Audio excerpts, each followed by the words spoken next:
All right, hey man, let's talk about it, Shy.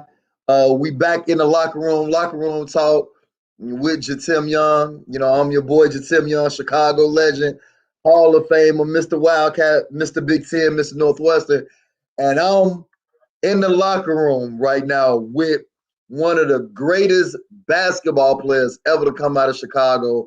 My big bro, Paul McPherson, is in the building. Man, Paul, what's going on, PMAC? Man, Tim, what's up, brother, man? Good to finally be on the show, man. Appreciate the Yeah, appreciate the acknowledgement, man. And bro. up. Everybody in the city been waiting for you. They've been asking me, man.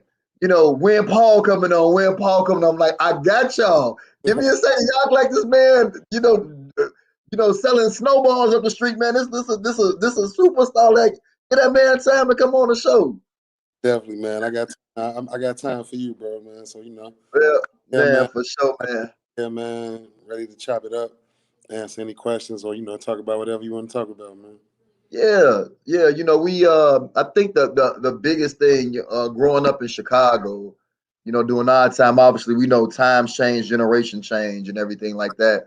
And the respect that you had to earn growing up on the playground, like you from South Shore area, from the south side of Chicago. I grew up on the west side of Chicago.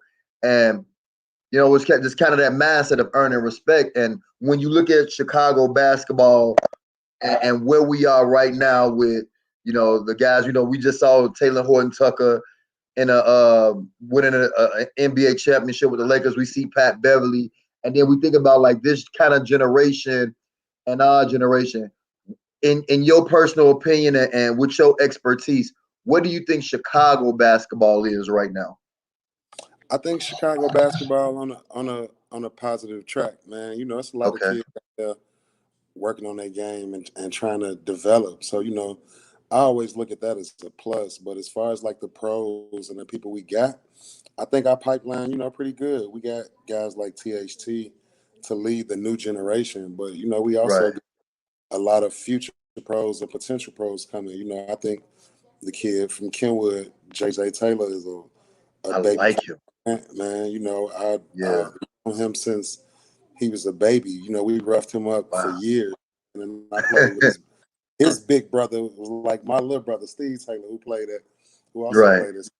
So, I think Chicago is in good hands, man. There's a lot of people dipping in our pot and taking our talent and, using Chicago basketball for a means to build their own programs. But, I ain't mad Right. at that because our talent pool is so deep. You can't get mad at Kentucky for coming to snatch Chicago kids or Duke Right. for coming to snatch Chicago kids because we some of the most elite kids in the country. So, in my opinion, I think Chicago basketball is still in good hands, man. It's a lot of guys that they got the potential to pass the torch and keep carrying the torch. So, I'm just happy to be part of the tradition, man. And, I know at one point in time I was pretty good and I could have competed with anybody walking and chewing bubble gum. So, it's just good to be a Right. part of it.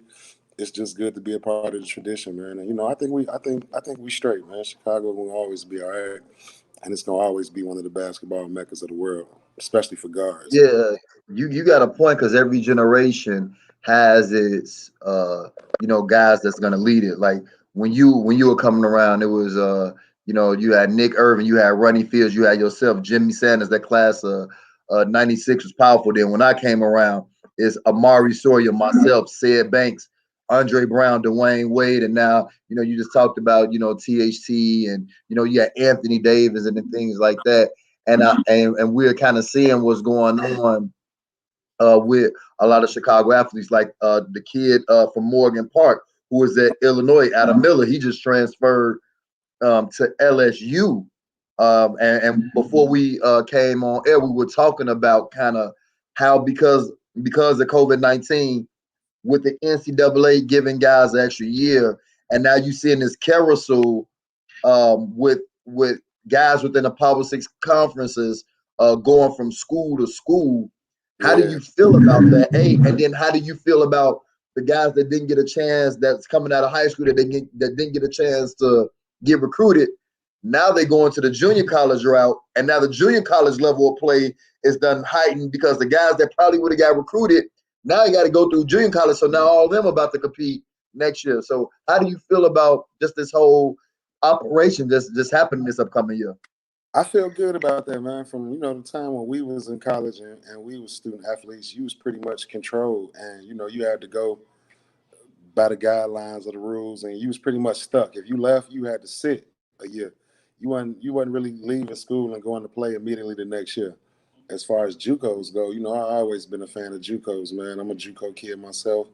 I went to Right. 2 JUCOs, so I'm gonna always support junior college players getting any exposure or access to any type of events where they can get notoriety and get highlighted. Because a lot of times the JUCO kids was missed over in high school, and you still got to grind for 2 years. You know what I'm saying, to make it even D1, where a lot of kids just get that pass and just get to go straight D1. So as far as the kids moving around, I'm not mad at Adam Miller for leaving Illinois to go to LSU because Right.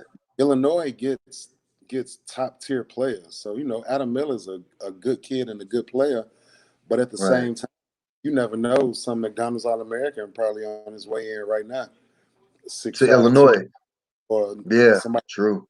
got to replace Io at the point, and you think they're not going Right. to go somebody as equally good, or and the other guards on that team are good. That backup kid with the hair, I forget his name, the lefty. Yeah. He's From New still York. young. Yeah. Yeah, he Nice. coming back. He get buckets.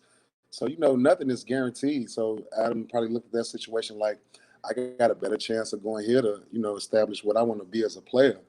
He showed flashes Right. at Illinois, but I saw him in Morgan Park, and I know the potential that he could be. He could do more than what he did, but he had Io, he had other guys, and I'm sure it's gonna be other Yeah. guys at LSU. LSU lost some guys, but I'm pretty sure they bringing in top notch talent too. So you can't outrun work. That's what my thing is. Like, you got to work wherever you go. Small school, big Right. school.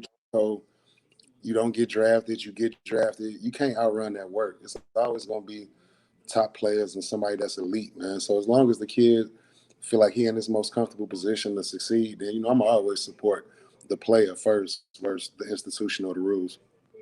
Absolutely. And I'm happy that they're leaning towards like players. I mean, we starting to see it little by little, but players getting compensated for pretty much being full-time employees. We should have been That's done it years, decades ago. years are coming. I'm glad it's happening, and I'm glad it started to happen. They 20, 30 years too late. You can't tell me UNLV, Duke, and Michigan, the Yeah. Fab Five, and all them boys wasn't supposed to be getting money off the money they generated in the 90s, early 90s. Right.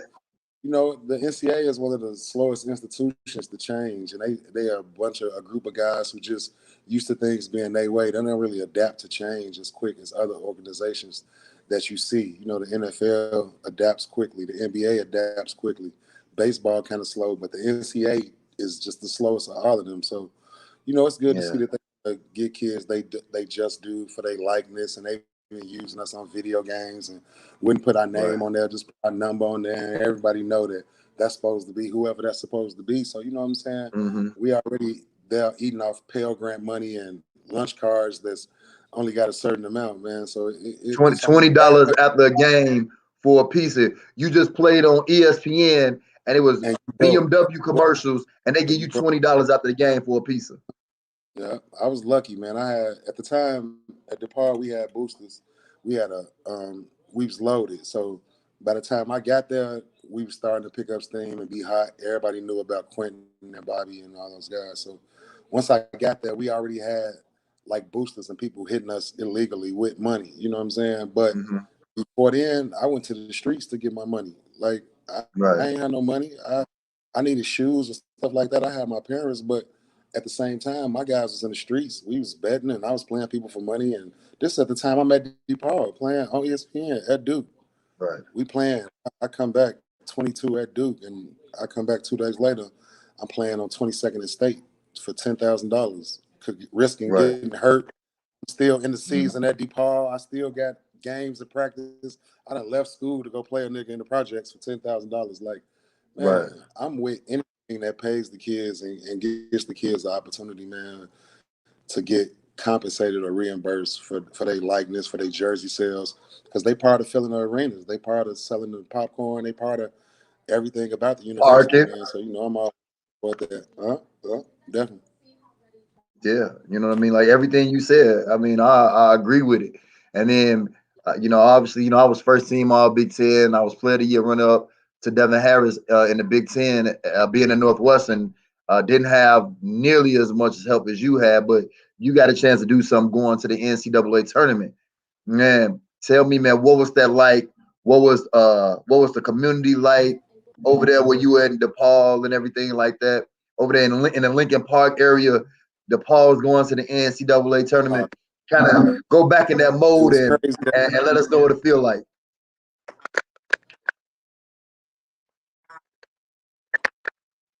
It was crazy that, man. If you remember back to when that was 2000. So the Bulls wasn't that good that year. This was Eddie Curry, Tyson Chandler, Ron Mercer, Elamine. The Bulls weren't really that good. So the city was kind of like, in the low. And man, I swear we felt like rock stars. Like Q was the man, so Q everybody knew, but the rest of us people knew us. Like, so people knew Vance, people knew Steve Hunter, and like it felt like it was all local. It wasn't really too many outsiders. We had a couple players that wasn't from Chicago, but everything that happened with that team was all Chicago and Public League and CPS, and Steve Hunter was from Maywood. But I can actually say that team felt like, man, just pure Chicago. Like how I wish DePaul or other schools in the area can get again, because it's too much talent. And it was just crazy, man. Like that one year went by so fast, man. It was just we ate for free everywhere. Like everybody knew us. Boosters once a month give you money.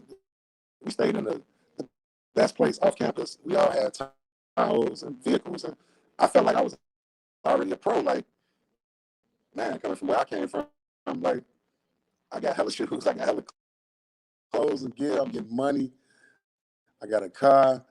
I got a little chain. Like as a Right. 18, 19 year old, you ain't need much. You know what I'm saying, to feel appreciated. No, you didn't. And man, I felt like a rock star, and I felt like that was the beginning of me realizing that I could be a pro, and I could become a pro, and this is sort of like what being a pro feels like and looks like, and gave me the chance to just want to try to pursue it. Well, I mean, when I was in eighth grade, when I was graduating out of eighth grade, you was graduating out of high school. So when I was in eighth grade, I knew you and Ronnie, like I said, you, Ronnie, Jimmy Sanders, like y'all were like the guys, the names in the city and everything like that. And I was always asking, like when I would talk to Amari, because Amari just was like kind of like me. We were like coming out of eighth grade, everybody was like, Jitim the best player, eighth grade in the city, Amari and everything. And I was always asking Amari, I was like, Paul McPherson is like arguably like the best player in the country, one of the top, definitely in our city. Why did you choose South Shore over King and all these elite South Side schools? Why did you go to South Shore? The elite schools didn't want me, bro, at that time. I swear, man. When I came out, um, my whole high school story. Initially, I went to Leo High School because my dad's one of his good friends was the athletic director there. But I had no Okay. basketball offers coming out of grammar school, and I played at grammar school, probably averaged about 20, 26. Had no offers though.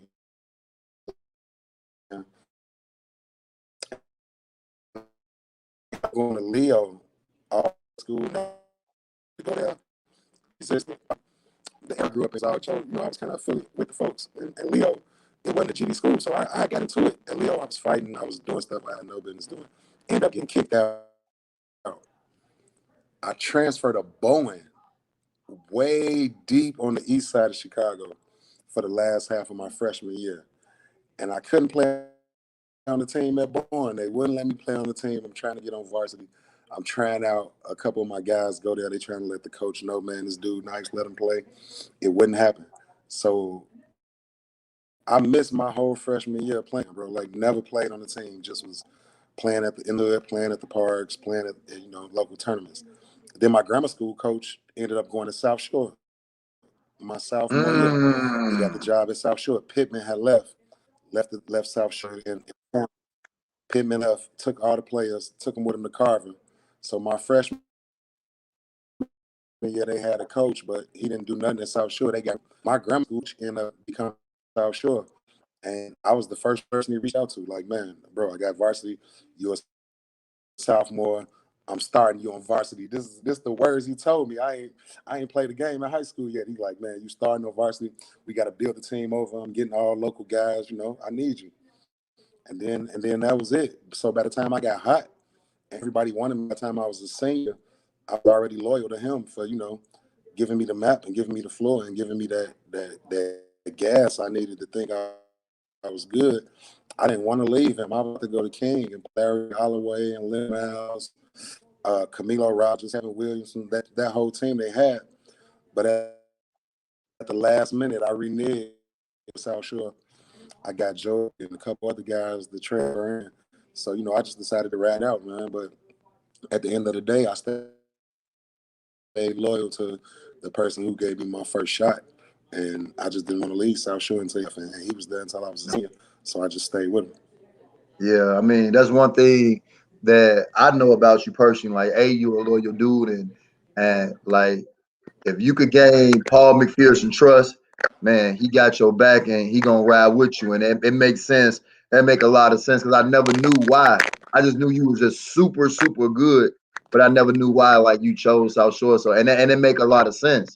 You go from South Shore, you go to the NCAA tournament in DePaul, and now you get an opportunity, your dream come true of playing in the NBA. What was it like sitting in that locker room looking at scouting report? You go into your first NBA game, you get on that floor, and you got the ball in your hand. You see the refs, you see the camera, and you realize, like, Dad, I really did it. Kind of take us through those emotions when you experience that. It was crazy, man. I remember my first welcome to the NBA moment was preseason. Our first preseason game, ironically, was against the Lakers. I still remember this like it was yesterday. Opening day was Halloween, so October 31st, 2000 was the opening day, and March of 2000 I had just left college, so it happened quick, bro. We playing the Lakers. I'm like, yo, that's Shaq, that's Kobe. I was really tripping like the dudes on the bench, like the other dudes, J.R. Ryder, Horace Grant, just dudes you watched and you knew them, but you never really like got to share the court and play. I was really just Right. getting used to my own team, Jason Kidd and Mario Ellie, Penny Hardaway, the people I had already knew from just being a fan of basketball. I was just getting used to them. So to see like Shaq and Kobe, bro, like I had to snap out of it. It took me a good 10 minutes in like pregame and warm-ups, just looking at them dudes, like looking down to see, are they really warming up or are they doing it cool, like how they look on TV? Like, should I be going like extra hard? Should I break out all my dunks now? Should I wait? Like, if Kobe do a dunk, I'm doing a dunk. Like, I was just, man, bro, I was just tripping, bro, like on the whole situation, man. And once I was able to see the speed of the game and be able to get in and know that I could play, like I got a chance. I could swim out here with these sharks and all these big fish. But my first 2 weeks in there, I was like a deer in headlights, like a puppy lost. I didn't know what to do, man. I just was quiet. Right. I wasn't really talking to nobody. I talked to Sean Marion because I actually had knew him, and he was the only person I kind of had a relationship with. But I wasn't talking to Jason Kidd, the Penny. I was just quiet, man. Like, I really couldn't believe. I knew I had, and I always thought it was a possibility to happen. I was like, damn, it happened. Like, it happened, bro. Like, and so really had a chance to live with you, and it was cool.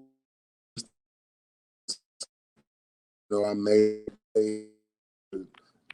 being able to play in a few games in a couple years in the NBA, man. So just something I can say. Yeah,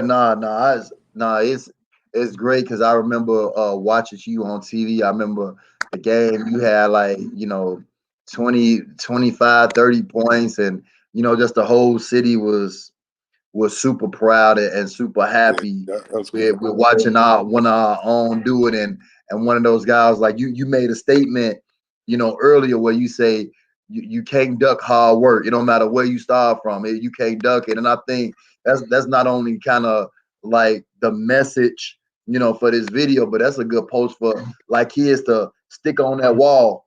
You can't duck hard work, Paul McPherson. And so them days when they feeling like, you know what, I'm good enough. I don't feel like working out. I'm gonna take the day off. They got to look at that sign and say, you can't duck hard work because when you're not working, it's somebody else that's working that's gonna catch you and they're gonna pass you up. And so that's it. It just like you live that, you epitomize that, and it was inspiring and still inspiring for a lot of the young guys, like the young fella from Kenwood you talk about. Like you I feel, inspire him to be one of the best players in the country. Yeah, for real. that's crazy, man. I still tell my kids now, like I coached last year, this year that just went past high school in Jacksonville, and I had my own team. And like I'm telling the kids, like when I grew up, if you was in the gym every day, that was cool. Like you was a gym rat. You was considered, man, this dude being in the gym every day, he a gym rat. Today, like with all these trainers and all this, everybody a pro trainer, Instagram and the video for this and the video for that. If you're in the gym once a day, that's not enough. Like if you go to the gym once a day, that's not enough nowadays. Like there's people that wake up before school, they hit the gym. After school, they hit the gym. At night, they go back to shoot again. They get up 400, 500 shots. And they doing this every day consistently while you at the crib playing Fortnite or somewhere with your girlfriend or you doing whatever you're doing. Like what I tell Right. kids, you can transfer, you can run, you can blame it on the coach. Oh, the coach don't the coach playing me at power forward and I think I'm a point guard. Like I've been through all of that. And I know you as a player, you've been through all that. Being undersized and having to play close to the basket because how strong we was and the type of players we was. Right. So like I always thought I was a guard, but if the coach wanted to play me at center, I play center. I jump ball and I play out there. Like and keep so much of point. I'm a shooter and parents coaching and thinking that you think nothing will come nothing your lap, man. That's pretty much tell my kids you can't duck that one, and it's gonna show whether somebody see you doing it or not. When it's time to come, it's gonna show, and It's that's one gonna of the show if you're things, man. working or not. I try to teach these kids because it's about passing the gift, Yeah, on. you're right, man, and you're doing that. Before you get up out of here, we gotta talk about the big three. We know the big three about to start up, and we seen you on TV, and everybody want to know, is Ice Cube, is he really cool? What you think about the league, the excitement that it's brought back to basketball? Just kind of talk about the big three.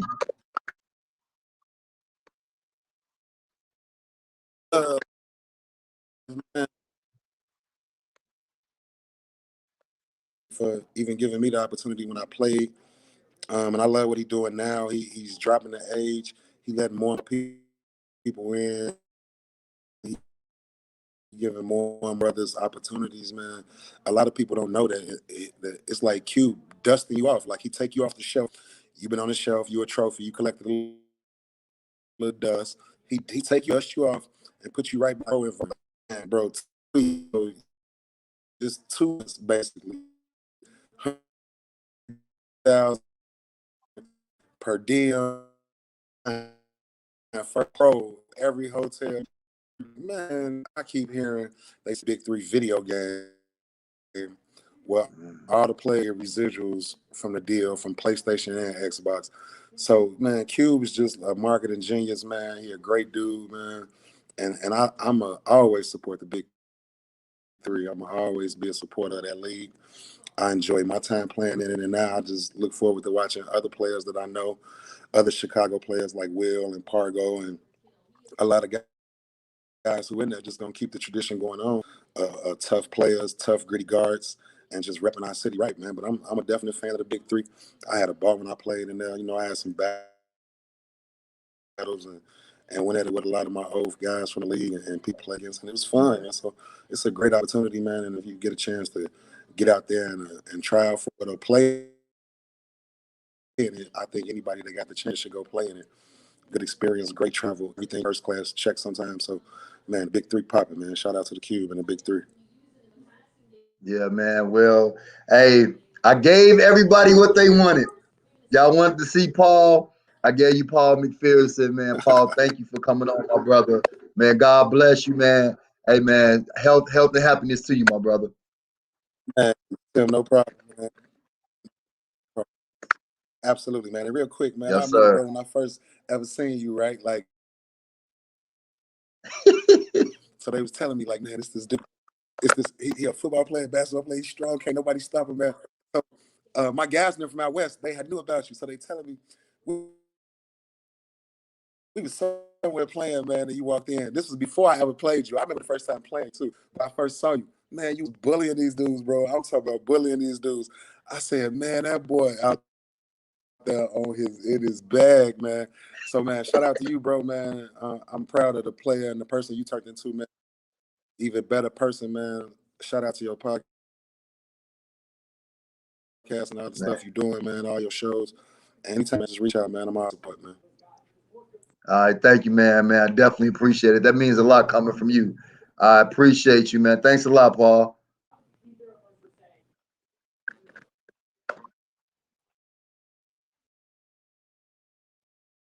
All right, yo, we just had PMAC, Paul McPherson, man. Hey, I know kind of, I was looking at the stream and I was looking at some of the comments.